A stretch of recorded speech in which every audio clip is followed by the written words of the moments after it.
Salut à tous, c'est Apprenti Dog, on se retrouve dans une toute nouvelle vidéo, mais avant tout, n'oubliez pas de vous abonner, liker, partager un maximum, suivez-nous sur nos réseaux sociaux qui sont dans la description, vous avez tous les titres, Facebook, Instagram, et j'ai une très bonne nouvelle, les amis, j'ai obtenu mon permis de conduire hier, 22,5 sur 31, donc je l'ai eu, donc...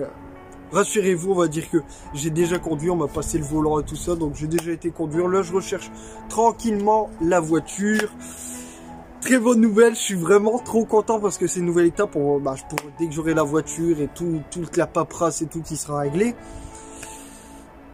on pourra justement pour les projets et tout ça, ce sera plus facile. Et bien sûr, j'ai déjà fait ma demande de permis au préalable. Sur ce, je vous souhaite une très bonne vidéo. Le berger du Portugal, un chien mais vraiment avec une très belle histoire. Je vais vous expliquer tout de suite. Le chien des Flandres, de Aires, c'est vraiment une région du sud du Portugal. C'est un chien qui a une merveilleuse histoire parce que il vient aussi de la région de l'Altégeno. Voilà, c'est une région du Portugal qui a du vent glacial, vraiment qui fait très froid, et en été c'est poussiéreux.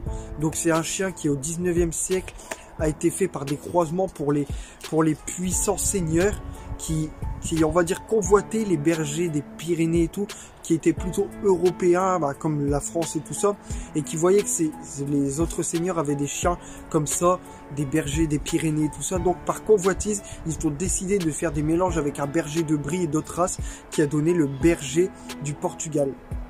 Un chien avec un poil assez souple, mi-ondulé, un chien vraiment intelligent, intensif, c'est-à-dire qu'il n'est pas feignant pour son gabarit. Il y a besoin d'activité aussi. Faut pas le juger au premier abord, parce que certains diront ah oui mais il y a des poils devant les yeux donc il doit rien voir et tout. Ça, surtout se renseigner par rapport à ça, parce qu'il y a des chiens qu'on ne peut pas leur couper leurs poils juste devant. Ensuite, mais un chien qui anticipe aussi, c'est-à-dire qu'il est beaucoup aussi à l'écoute de son maître et il vous regarde et on va dire qu'il essaie d'anticiper les choses. C'est aussi à vous d'être à la hauteur en tant que maître, de savoir faire voir c'est qui le leader. Ce qu'on a déjà fait, que vous savez, la vidéo que vous pouvez aller voir sur notre chaîne YouTube, le leadership. Qu'est-ce que être un leader, un chef de meute? Parce qu'un chien, oui, c'est aussi la meute. Sa famille, c'est la meute. Ce qu'il considère comme sa meute, c'est la famille et tout ça. Donc c'est pour ça qu'un chien agit en tant des fois que protecteur. Mais bien sûr, ça c'est plein de choses. Vous savez, après je pourrais vous entamer le débat sur un chien trop protecteur, pas assez, sur protection, tout ça. Donc moi je pourrais vous parler des heures des chiens. C'est incroyable, il y a tellement de choses à dire.